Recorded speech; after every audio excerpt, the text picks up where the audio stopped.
மக்களே, இது மாதிரி ஒரு வாட்டி ஆப்பம் செஞ்சு பாருங்கள். டேஸ்ட்டு வந்து அட்டகாசமாக இருக்கும்.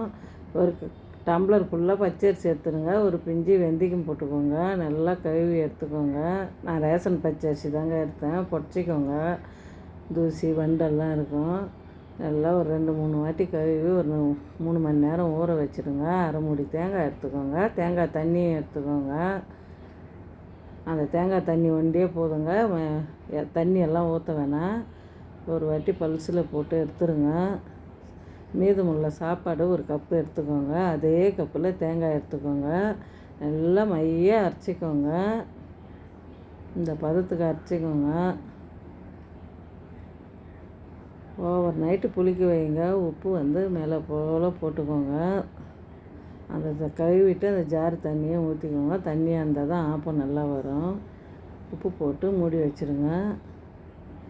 காலையில் எடுத்து பார்த்தா இது மாதிரி லேசாக தாங்க புளிச்சிது, ரொம்ப புளிக்கலை. எங்கள் வீட்டில் இந்த கடாய் தாங்க நாங்கள் இதில் தான் ஆப்பம் ஊற்றுவோம். வெங்காயம் நல்லா தேய்ச்சிக்கோங்க. 2 ஸ்வைட்டுங்க. இப்படி ஒரு ஸ்வைட்டு, இப்படி ஒரு ஸ்வைட்டு. பூ போல் ஆப்புங்க. அவ்வளோ டேஸ்ட்டாக இருந்தது. அந்த தேங்காய் எண்ணெய் வாசனை கமகமன்னு இருந்தது. அதே வந்து நல்லா எடுத்துடுச்சு.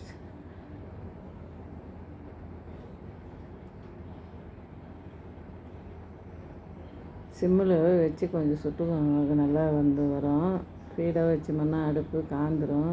அதுக்கு தேங்காய் பாலுங்க. சூப்பராக இருந்ததுங்க. இந்த வீடியோ பிடிச்சிருந்தா லைக் பண்ணுங்கள், ஷேர் பண்ணுங்கள், கமெண்ட் பண்ணுங்கள். பஞ்சு போல் ஆப்பம் தேங்காய் பால் ஆப்பம் ரெடி ஆயிடுச்சுங்க.